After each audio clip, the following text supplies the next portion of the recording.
Yeah, have of an course. emergency fund, blah, blah, blah, Yeah. unless you're making the big money. Yeah. And then for those who live normal lives and have normal expenses and groceries and kids and grand, and then you think, can I get it? You need another job, and not to live from paycheck to paycheck. There's so many things that come that. But if your income was to drop 50% today, what would you do?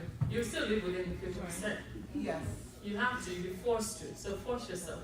So I can give a very good example. When we talk about an emergency fund, it doesn't have to be that you put aside $500 every month for. No, they should take 10%. They say it's about 10% of your paycheck you should. We're not even going to put a percentage on it. We're saying that you know your salary, you know what you're receiving. So if at least you put about, let's say, I don't know what you're getting. Let's say you're getting $100 every month. We're saying if you're gonna put 10, put $5 in aside. If you start adding that $5, You start with a you'll be habit. amazed at the amount of money that you will save. Some people do it directly from there before the money even touches your bank account, like their paycheck. Yeah. Like they're doing an automatic Yeah. automatic withdrawal into a savings account just to get that emergency fund out of the way. Right? So you can always do it.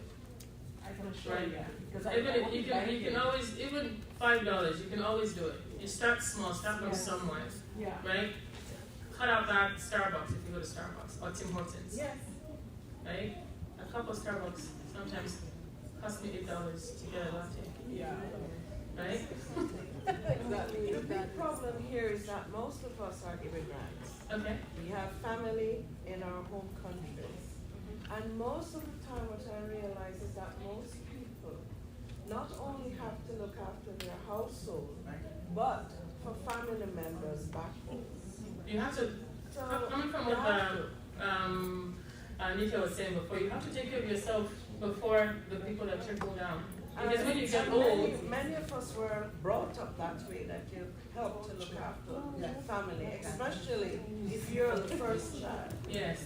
So So it's that mindset shift that we're saying. I'm not saying don't give and don't look after, but you have to take care of yourself But first. that's true. But Because you don't want to become the person who is asking and needs the help, right? But somebody talk about like burials and so on.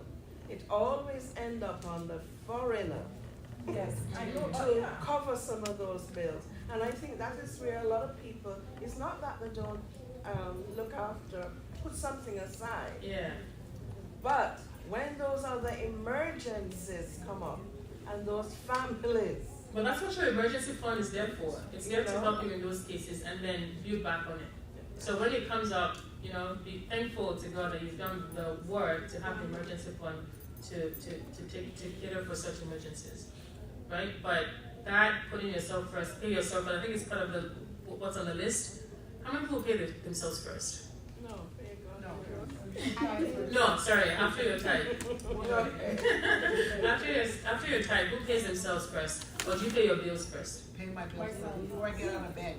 Before I get out of bed. Okay, this is how it works. Sorry, ladies. I'm talking reality here. Yes. You get your paycheck lands in your bank account. You open up your eyes, you say what you need to do to, and then you go, let me check. Let me pay my bills. No. By the time you roll out of bed, No. Everything's gone. Everything's gone. by the time you roll out of bed, you're back at square one. That's why I'm saying, because in my case, I have to now, I'm raising my 3 grandkids. Yeah. I'm raising 3 grandkids that just landed. So when you're talking, I know, I would love to put aside. I don't use Starbucks because it's overrated. But come on, in reality, when you go to the grocery store, I'm buying milk every other day, bread, eggs, whatever they need for their snacks and whatever. I know it's my season, I hear it, I'm always talking, but it's hard to say, put aside for a rainy day, because that rainy day seems to always fall. But I'm just saying, now how do you do that with such a tight, and I'm a single mom, single mom. Yeah. I'm a single mom, plus I have grandkids. Yeah. So Okay. We'll get through it. Hopefully we'll answer that question by the end of the session. Yeah? I just wanted to say that, some people, what you do, you have the fixed savings account Mm-hmm. for 2 years or 5 years that you put with your bank. Like a And- GIC, you don't touch Yeah, it. GIC, you will never touch it. So it forces you, even if there's $1,000 there, somebody dies in your family back home, you can't You move can't move it. it. You- So that's you what can't- I'm So you're forced. Yeah, you're forced to save. You You can't touch a GIC. You can't touch it It's because a guaranteed it's a investment guaranteed investment. So certificate. if you don't do You that, can even do it for 6 months. you Why can do don't it you for try 6 that? months. So if somebody is sick or somebody is dying back home, tough luck. You have to look for money. That's the reality. You have to look for money somewhere. That's what I'm Because Some of my that is- friends, another that thing is they what do I is they do can't touch they do it back home. I don't know if some people do it here. I think some people do it here as well. I'm from Nigeria. They put money yeah, exactly. Yes. So if you're part of a community of people that put, $500 for example a month, and an emergency happens, you can't go to them to give you the $500. You gotta wait your turn. Yeah. You have to wait your turn, right? So that's another way to force yourself and to have the forced savings. And then you have savings and you're dealing with mental illness. I think we have to balance this equation. Because at the end of the day, we are part of a system, right? We're not, and this is not, especially those who are immigrants, we're not living in an individualistic society, we're living in a collective society. We can't say, okay, the people back home, we don't care, tough luck. Because at the end of the day, that tough luck statement is gonna fall on you and you're gonna be in your bed in depression. Yeah. So I feel it's important for us to look at things holistically, Yeah. for us to then figure out your paycheck is an event. When we're talking about putting yourself first and paying yourself first, these are not static. It could be today what you did is different than what you do in 2 weeks. So today I get to go to Starbucks. It doesn't have to be a Starbucks event, and that is maybe how you put yourself first that day. No, I'm not talking about putting yourself first. Paying yourself first I'm before you even go to paying Starbucks. yourself first. I don't necessarily, with all due respect, believe in that, right? Because I believe that life is not static, right? And these equations, these formulas, But I'm not saying you can't pull from your emergency fund. I'm not saying that. And Say I- somebody and I from didn't- back home needs it. and I didn't Right. hear that. I didn't hear that you said that you can't. My argument is that I think when we're talking about theorizing something is different than the practical application of something. So I think it's great for us to pay ourselves first. I think that pay yourself first changes, right? Is it $1? Is it $50? Is it $100? And I think if we look at it as a bi-weekly event or a monthly event, however you get paid, I think there may be some shortfall in that. As opposed to, if you talk about mindset, as opposed to the overall being. Because you are a being that lives in interactions with the world, with bills, with family. And so it's not static. Yeah. But I think theorizing it, we pay ourselves first, that's good on paper. No, I'm not talking about theory. I'm talking about where people, who's paying themselves, who's able to do it? I'm able to do it. I am. It's Who's not, able to do it? it's not about the ability to do it. 'Cause I It's can the pay will myself. to do it. You have to be intentional about it. And how are you gonna get to savings, get to investment, get to emergency But fund? you can. You But can pay you yourself. can. And I do it all the time, but I don't necessarily sit down every 2 weeks and say, okay, I'm gonna give myself $100. What I'm trying to say is that it's not as static. For you, maybe it is. Every 2 weeks you look at your paycheck and you give yourself $100 or whatever that is. I'm saying when we're looking across a spectrum of women from various backgrounds, socioeconomic classes, right? I think the idea of paying yourself first needs to be augmented. It needs to be shifted because it doesn't always have to be this $100 monetary thing. Right. It could be. But I It think could that's be what once. needs to be It could be said. once a month. It could be with your paycheck. It could be once in 2 months that it happens for I you. think that's what these ladies need to hear. Because I think when you say pay yourself first, they're thinking every 2 weeks, I need to be able to do something. Okay, Janice wants to address that. Just to let you know, there are no set rules to Yeah. this strategy that they're giving you. It's all about saving. If you know there will be a moment where you cannot pay yourself first. Yeah. It's not Of said course. that you have to take it from your paycheck. You can do it whenever it's necessary. It's just getting a strategy that works for you where you're able to save. We're not saying that you have to pay yourself every paycheck. But it But can you be are. done. It can be Our done. problem It's not today impossible. is those credit cards. Hmm? We can't hear. Oh, you can't hear it. Thank you so much. Thank you guys for this participation. But I don't want us to have the mindset that it cannot be done and money and wealth and riches for only for a select few few people or a select set of people, it can happen for all of us, right? So it's not, I'm an immigrant or, I just came to Canada or this happened. There's always a reason not to prioritize savings and investment, but you can, right? Yes. I just wanted to ask, so paying yourself first, does that mean putting aside in saving? Putting aside something. In savings. Well, first you need to save for emergency fund, and then you need to invest. Okay, so I'm here to talk about savings, yes, but I also want to focus on investment. Okay, right. So paying yourself first could be either investment or savings. Right, exactly. Just park it aside. Once we reach the emergency fund, then the excess we're going to use it for investment, right? But we need to have that emergency fund first. That was like similar to what I was gonna ask. Yeah. The same thing. I'm like, is paying yourself like once a month? I get my nails done, so I don't pay myself. It's like so. Like, make sure you pay yourself before you get your nails done. That's what I'm asking, so that's what I'm asking, like, Yes. cause it's like, if money comes out of my account automatically, okay, so I do have money comes out on my automatically, so then money comes out and goes to my TSFA account, Yeah. and then I get my nails done at the beginning of every month. That's just something I do. Some people like to buy food, some people have different things. Me, it's my nails and my I love that.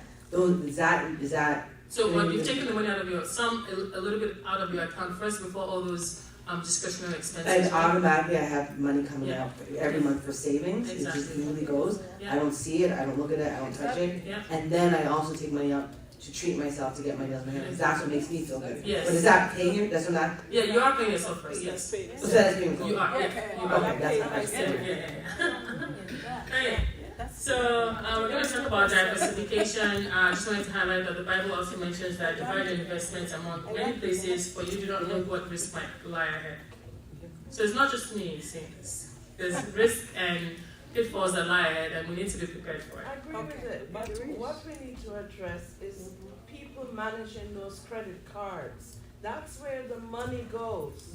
Interest. Not the interest rate. The And debt, it's easy the to bad get debt. those cards in a machine and get whatever you want.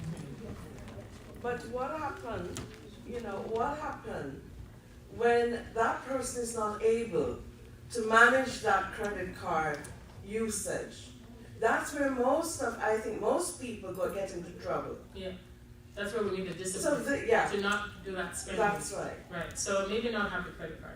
Maybe not have No, 5 it's- credit cards. but some Maybe people- have credit card with a $500 limit, Yes. right?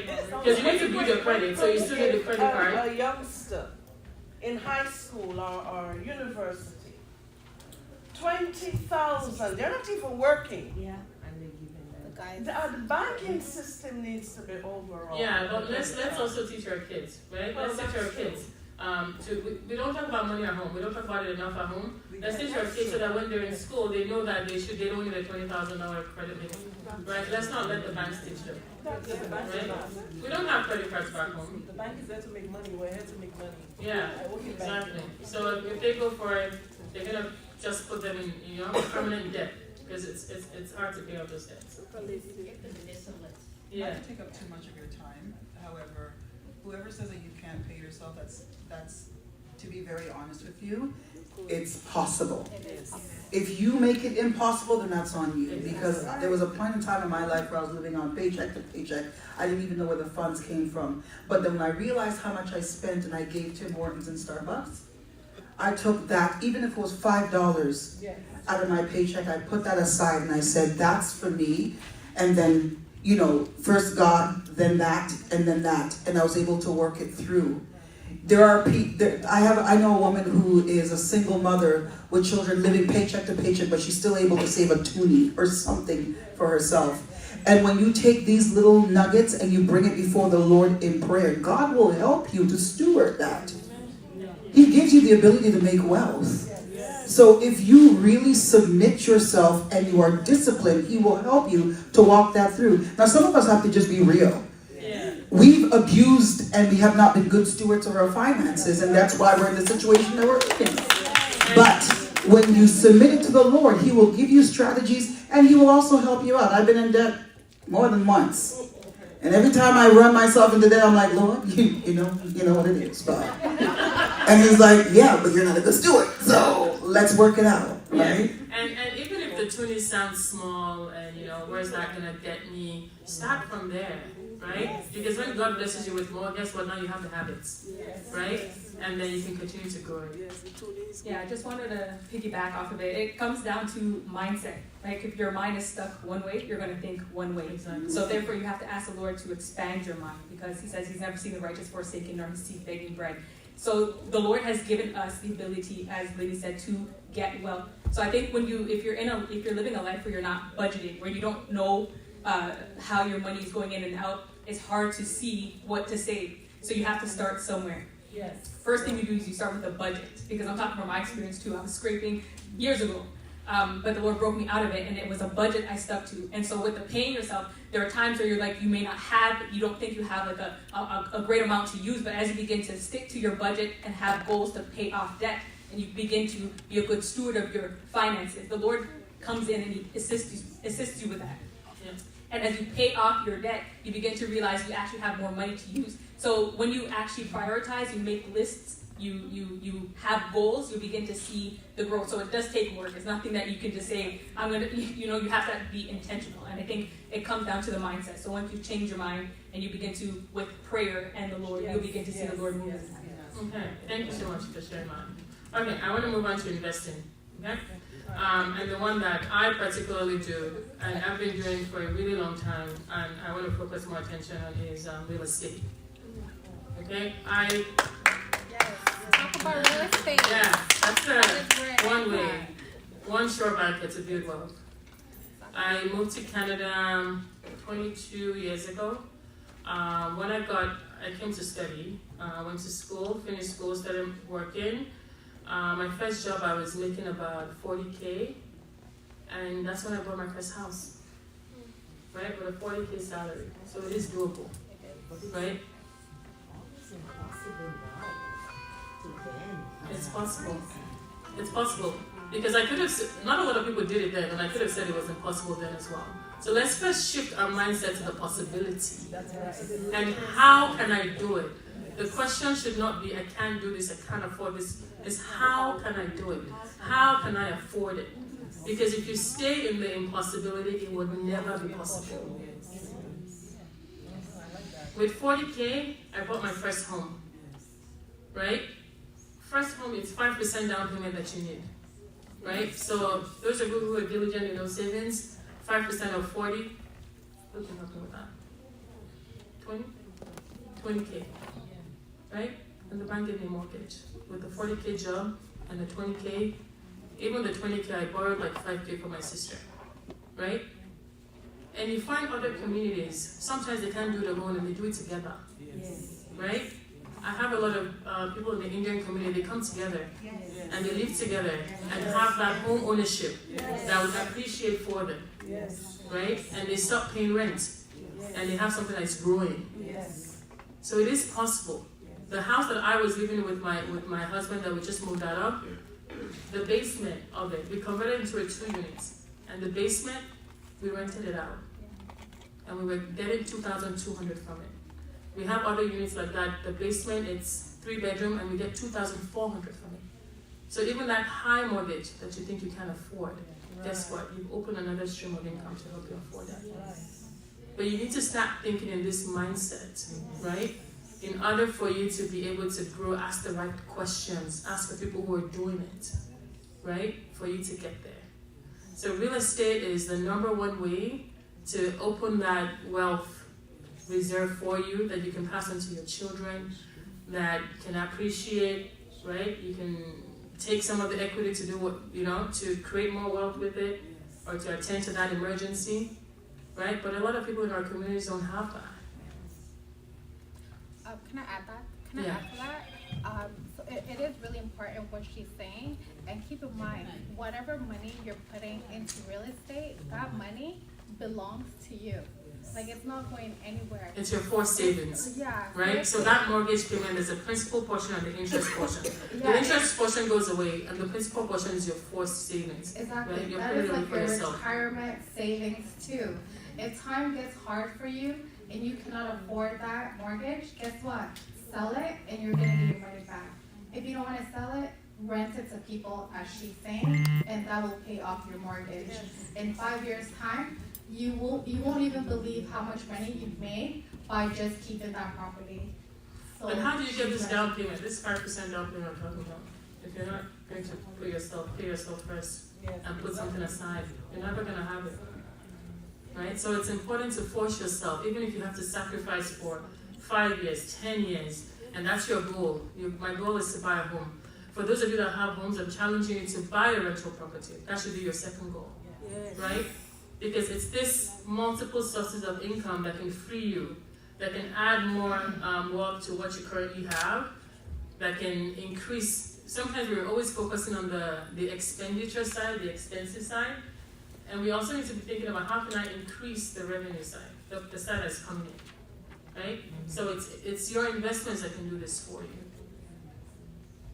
And that's why I didn't say get rid of the credit card, but reduce the credit, right? So if you're bad with it, you know yourself, reduce it to 1,000, reduce it to 2,000, so that you have that credit, because you still need credit, right? If you want to go buy that house, you need to have that good credit score, right? Most banks, if your credit score is below 650, they won't give it to you, right? Questions? This is important stuff, guys. So good credit is when used for capital asset purchases. Bad credit is when you're using your credit card to purchase consumption goods, right? You're, going to buy this, buy that with the credit card. We want you to use credit. So credit is not bad, debt is not bad, right? If you're using it to purchase capital asset, it's not bad. So I divert a little bit. I just want to make sure that we are all also taking advantage of tools that are already set in place for us. I don't want to take it lightly that people already know this stuff, right? The RRSP account and the TFSA, is everybody doing that? Yeah? Okay, good. So the Registered Retirement Savings Plan, that's putting money aside, and that helps you reduce your taxes, right? You get back tax refund when you're doing your taxes. And then the tax-free savings accounts, for those of you that have your emergency fund in a savings account, make sure it's in a tax-free savings account, because the interest on those don't get taxed. Okay, creating multiple streams of income. Okay, let's spend some time here. Okay, so active income. So even if you have that one job, don't just do the job. But I'm not saying get a second job. Nika was talking about your gifts and your entrepreneurship, right? And the things that you can start, right? So we should all be doing something else than just our jobs before an employment to help increase that income line and that inflow. Right? Passive income is the rental property I'm talking about. Having that, some of you have basements, right? I think there's a government program right now giving people to renovate their funds to renovate their basements. Yeah. You can convert it to a second unit and have rental income from there, right? Can we share examples of maybe what we're doing or what we're thinking of doing that can help increase that revenue line in terms of active income or passive income? Yeah? I'm interested, I do, but I am interested in that Airbnb thing. That really makes me, because I've seen the numbers of people that rent out their basement versus give their like I have a friend, she literally will give her apartment up, 2-bedroom, downtown. She'll give it up for one weekend, go back to her parents' house, and like $2,000 in 3 days. Exactly. Versus $2,000 over a month for rent. Right. So if someone's renting out every 2 months, she gets that $1,500 in 48 hours. Right. So you can be creative, right? Airbnb. I don't know if you guys know about that. She's leaving her condo for the weekend. The week, she goes back to her parents' house for Airbnb. You guys are Airbnb? So you can rent out your place. You're just asking for ideas.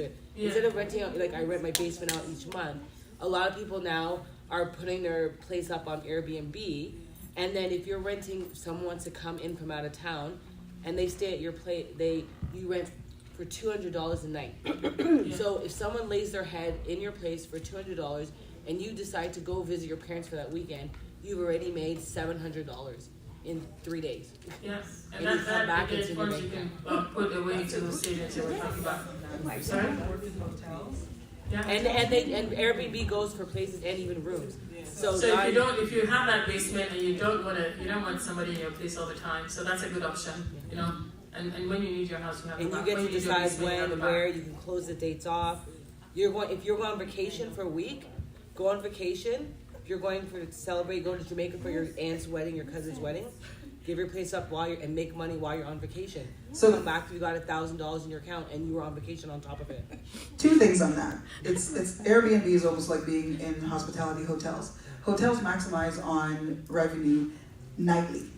Okay, as a person who used to do night audit for hotels, there was one night where the hotel I was working with made $1 million a night based on room occupancy. You can do an Airbnb. However, for us spiritual people, I don't want any demons in my house. Sleeping in my bed before they come in.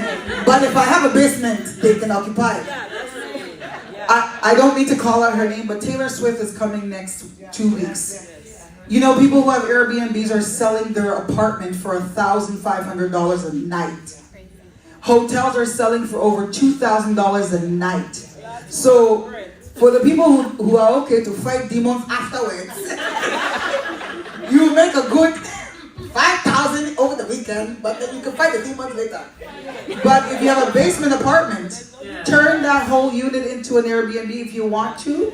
I mean, Airbnb is also not guaranteed income, right? It will work at a high occupancy time, and then it will not work at another time. So you have to be very strategic. But if you have a rental, you know, every month you're looking for, hey, oh God, give me my money, right? You can do that. But if it's not the case, then, you know, Airbnb is great if you are able to maximize it and have people booking whenever you need it. At my apartment next door, that's an Airbnb. I see people flying in and out of that apartment every single day. And I can only imagine how much that person is making, right? But then again, if you're someone who's not as risque and you want to secure income, then you focus on, you know, monthly, getting your tenant. But then also with tenants, you don't know who's coming to live in your house, right? So yeah, but there's you know strategies around that as well, right? So picking the right tenants, making sure they have good credit, checking their income, praying about it, right? So the strategies are picking the right tenant. It's not a reason to not do it. Yeah. Okay? Yeah. For passive income, I've noticed, I don't know if anybody has heard of an app called Nextdoor. Wait until the mic comes. I don't know if anybody has heard of the app called Nextdoor, but let's say you don't have skills or training or anything, but maybe you're good in cleaning. That's something you can do as a side hustle and make money every week, every day, by going to people's homes or offices and cleaning. And that could be your own startup. Nobody controls you. You can do that whenever you want, and money will be coming in, and you can put that into your savings. I have a client with a cleaning business, immigrant, doesn't speak much English. Started as a cleaner, and next door. And today his cleaning business makes him $500,000 a year. Can you believe it? True talk, like this is my client. You just have to buy your cleaning products. Right?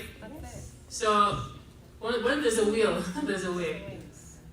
Any other type of examples of how we can make, increase that, thinking about increasing the revenue line and the income line?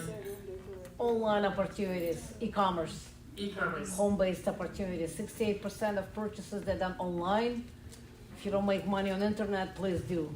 If you don't make money on the internet, please do. With e-commerce and home purchases, right? So there's always ways to, do your research, find what, pray about it, find what God's called you here to do, and have that additional income. Don't just depend on the job. The job can, go away anytime, right? Always have that side hustle that can help you grow your savings, grow the amount that you need to, get that first property, if it's your first property, or that second property, or third or fourth or fifth, right? So you continue to grow your rental income. As you're on the property, I just want to ask a question, like, how do you use your equity from your house how do you, To do what? like if you want to purchase another house or help your child, or if Right. you want to help your daughter or your son present, another property? You pretty much just go to the bank that holds, you can go to the bank, they can do an appraisal of that house, they can see how much you owe, right? They still like to keep a little bit in there, and then they can give you the difference. The equity you have it. Exactly. So you take out that equity, Yeah. you can do whatever you want with it, but then your mortgage goes up by the amount that you take out, right? So your mortgage payment goes up, but then now you have this additional fund or equity that you took out that you can use to go buy a rental property that brings cash flow into your pocket, because you buy a property that maybe it's 2 units, right? Or it's 1 and you're able to convert it to 2 and you have more cash that brings more cash into your pocket. More than, the 2 mortgages combined. So that's possible, yes. Well,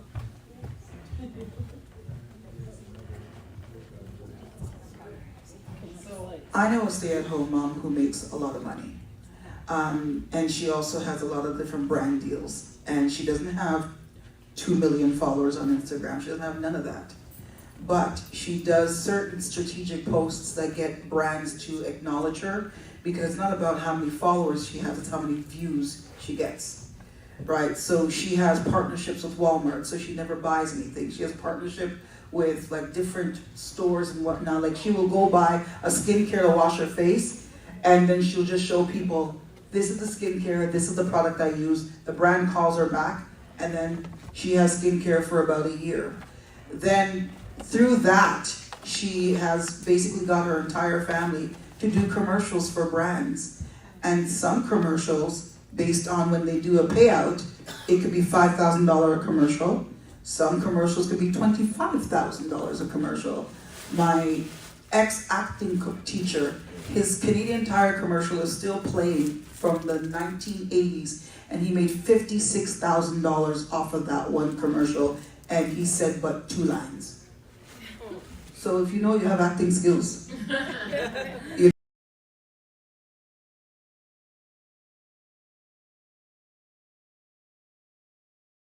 Right? So it's not that somebody's different or somebody's special. We're all special, right? We all have our gifts and our talents and what God has put into us that we can monetize, right? And create that financial security and financial freedom for ourselves and our families. And it's not impossible, right? So sometimes, your dreams, you pray to God about it and you keep it to yourself so that nobody tells you that it's impossible. It's not impossible. It is possible. As an immigrant, came here a year ago, came here 20 years ago, your dreams are possible. The people who are, making wealth, everybody's immigrants to Canada. A lot of people are immigrants to Canada. People who have money are immigrants to Canada, right? So it is possible. Let's go through our list. Okay, let's see if we're gonna do better with this list. And now that we're almost at the end of it, I put this part up for the Gen Z people who are social media and making money on social media, and that's where their expertise lie. So that's also one way to build that additional income. Okay, this is me. I think we've been asking questions all along, so if you have more. Can you put back your website? Sorry. Escape. Next. Or my email. Yeah? So if anyone have more questions, now we're going to go through and see that maybe we can do this better now. Going through this session, budget, we talked about budgeting and saying it's possible. We're going to pay ourselves first? No? Calculate my net worth, right? Compared to previous years. So talking about that equity, that's where your net worth also comes from, right? Calculating your net worth. I'm reasonable, careful with money. I can afford everything I need. I pay myself first. So I think we hone down on that, pay yourself first, and budgeting and credit, right? You don't have to credit. No one's gonna give you any loans, and loans are good. There's good debt. Not everything is bad. It's the credit cards that are bad, right? The credit cards have serious high interest rate. I think now they're like in the 20-something, like 30%. You're never going to be able to pay that off if you're going to be depending on credit cards. And there's no amount of savings there's no amount of interest you're going to get on your savings that's going to be able to pay that credit card off for you. So if you have credit card debt, please deal with that before you even pay yourself first. Okay, that's the exception to the pay yourself first, because you can't, it's hard to get rid of those credit card debts. And so don't use it. So pay off your credit card bill at the end of the month. Otherwise, get rid of it. Get rid of the credit card. Okay, I pay off my credit card balance every month, right? So, because you don't want that high interest rate. Yeah? I always been in other sessions, and there's always a debate. How many credit cards do you recommend a person should have? Just one. Just one, right? Yeah, one is fine. But be strategic with what kind of credit card you get. Get one that gives you benefits. Get one with benefits, you said. Yeah, it gives you great flights, it gives you hotels, like you got Bonvoy, Marriott ones that can get you 3 nights hotel stays. You can get one that gives you cash back. I use the Aeroplan one. The Aeroplan one will get flights, cost, an arm and a leg and a kidney. So it's less. And you're right? So get one that gives you benefits for leisure. Yeah, but you don't need more than one to build your credit, right? Well, can I say something? If you're somebody who doesn't travel or don't care for any of the rewards, it's also good to call the company you're with and let them know that your interest rate is high. What other credit card plan do they have that can bring your interest rate low? Because to be honest, I have a credit card that have 11% interest rate compared to other credit cards that have like 20% interest rate. So you always have to call your bank and inquire because there's always room for improvement. Yeah, thank you for sharing that. I do not spend impulsively. I save for major purchases. We talked about emergency fund. I have money saved in an emergency fund. So at the very least, let's start with 3 months, but let's get it up to 6, right? And then let's start investing.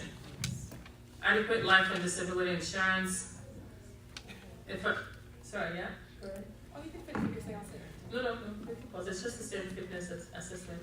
It's just something in completion with everything that you're saying is I worked at the banking industry for many years, and I've worked with a lot of Caribbean people, Africans, and from all walks of life. A big thing that keeps our community stuck, especially we're saying that if something happens back home, a lot of us feel that shame and that guilt that, our family's so dependent on us, if something happens, because the misconception is a lot of them think because we live in foreign that we make all kinds of money. So sometimes, even if someone's not there, the minute any little thing happens, they're calling someone in Canada. You might never hear from them for the whole entire year. But the minute something happens, I need a little $200 here. Some clients just come to me in distress because they're like, I don't have that extra money. And now they're forced, if they have even a little bit of savings, they have to go dip into their tax-free savings account, dip into something. So I think a big thing that we have to unpack in our community is releasing that shame and that guilt that you're not obligated to do that. Because as you have to take care of yourself, and that may look different for everyone because we all have different ways, different lifestyles, different things, right? So what's important to you might be different, might not be important to someone else. If you want to help your family, right, that again can be a part of your savings goal. And it doesn't matter how much you make, because I've seen professionals, lawyers, you name it, and they make $700,000, you name it, and they are literally in so much debt. So it's not a matter if you make $700,000, you're living this amazing lifestyle and you have savings. I have clients who do cleaning, they work at Dollarama, at Tim Hortons, you name it, and they are the better savers. And they're making $23,000, $25,000, $30,000, and they're still able to live within their means and have a savings. So it is genuinely quite possible. And a big thing as well is that we need more financial literacy in our community. Because when we come to Canada, I'm an immigrant myself, and if I did not work in the banking industry, I would not know half of the information that I know, right? Money in a lot of our homes is very taboo. It's not something that we do speak about. It's still very uncomfortable for a lot of us to discuss. So definitely start there and look at start within yourself and see what lies have you been taught about money over the years. And as I said, the most important thing is releasing that guilt and that shame around money, because that is how you start. Thank you so much for sharing that. Yeah, so some of the blockages that is keeping us from moving forward, some of the limiting beliefs and limiting doubts that we put on ourselves that we can't do it or it's persuading people. And even people, I also have people who are doctors in my networks that you know, they're in debt, like she said. Yeah. Can I say something at this time? Yes. One of the background information for a lot of Caribbean people. Many of the older ones, thanks, in the Caribbean community. I'm from Jamaica. And many of our people, they had previously migrated to like England, the States, Canada, wherever. And those back there, well, I was in that generation then, they would invest everything in the younger ones to ensure that they were well educated and cared for. At a later time, the economics have changed, the mindset has changed, and so now you find yourself in another country. That obligation is still there. And if you change that all of a sudden, you know what's going to happen to the entire Caribbean area? And I can tell you right now, we are having a very difficult time in the Caribbean. And that's because the mindset has changed. Because people feel that once they get here, forget them down there. You cannot not do that, especially now. A lot of things have changed, not just in banking, not just at the universities, but even at community level. You have different people from different Caribbean islands that have come into other islands with different mindsets. That is another complexity that many of us in this room is not understanding what's happening. I've just come from back down there. Okay. Thank you for sharing that, but it's part of the, if that's very important to you, you should plan for that as well. But it's like your dependence, right? It's like, you know, when you're caring for your dependence. Sorry, I don't want you to just pass over it. Okay. Because if you do, this generation is going to be hit here as well as down there. And it's going to be critical. Look at the world powers these days. Look at what's happening in Africa. Look at what's happening in the Western nations.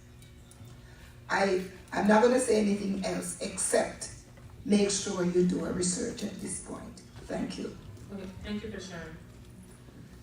Okay, so I think we've all, you know, shared and discussed where our money fears are coming from, right? So, and in conclusion, we want to take care of the people we love, right? That's why talking about money is important. So we're not dismissing the fact that, you know, we're trying to make more so we can take care of people we love. We also need to take care of ourselves. So even that mentality of folks back home, and then you bring you migrate to Canada, and then you raise your kids in the more Canadian mindset because they're going to school in Canada. They don't have the same mindset, right?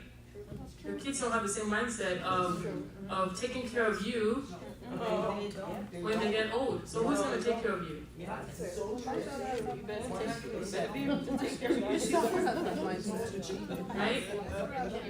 So times are changing, and you really need to take care of your financial future.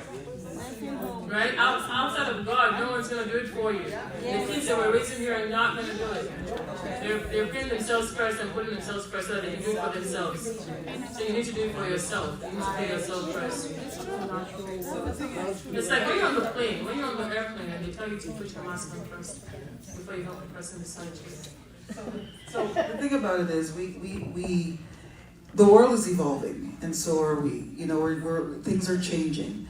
I understand that we have to take care and care for our families because we are all a family unit.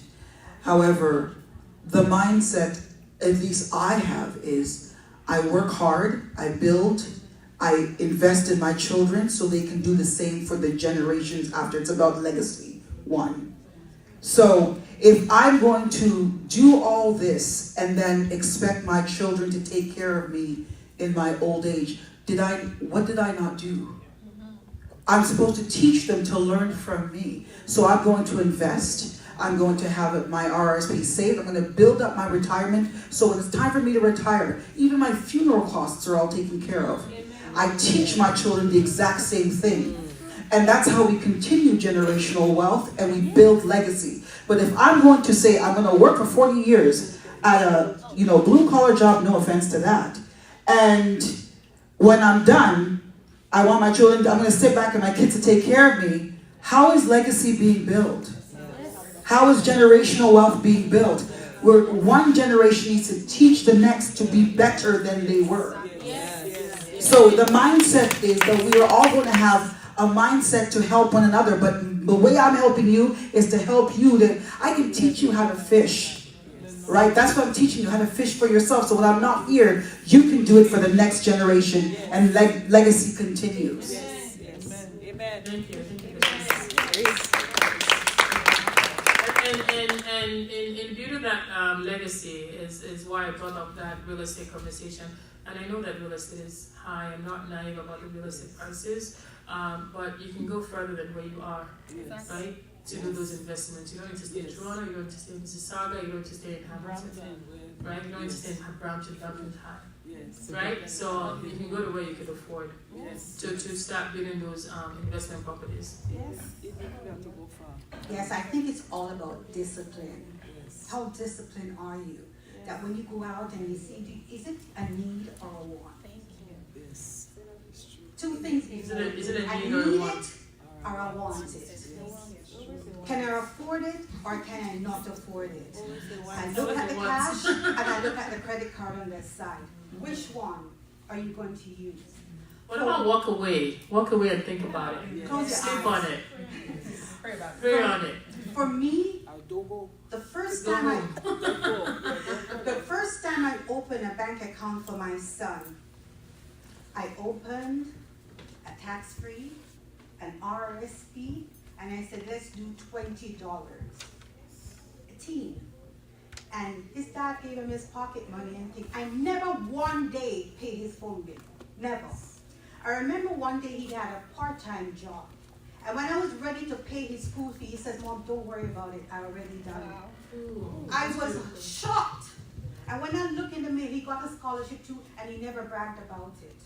And even though sometimes he doesn't have a part-time because he goes to school, I never had to do the little things because he saved and he knows the value of it.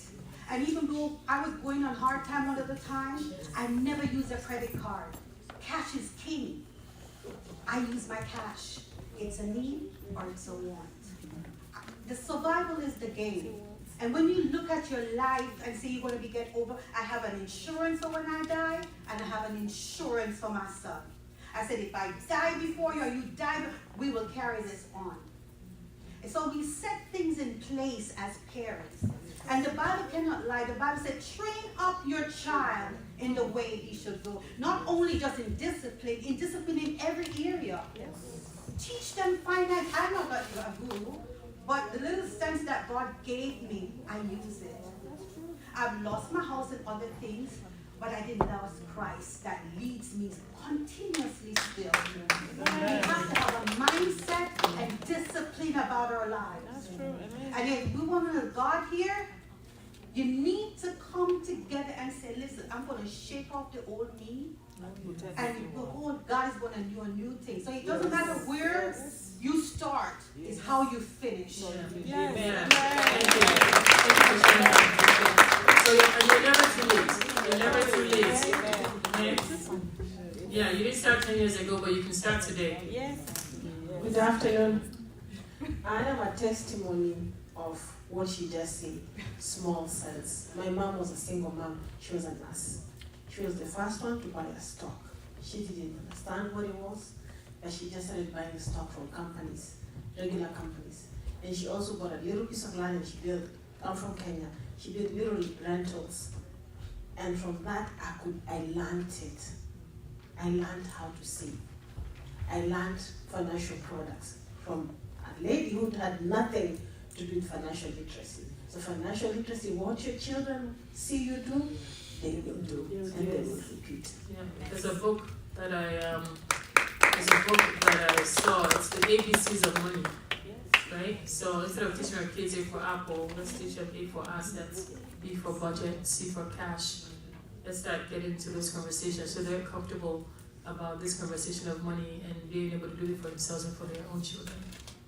I just want to say one thing too, and even though I don't like to say I'm single, but you can marry not married. But I wanted to say this: I plant seed in the ground. Even though you think that if I have $10 and you need $2 that I can give to another person, I am doing it because we're planting seed in front of our children. I pack barrels and I send it to Jamaica for people even to want to sell it or to give it to others.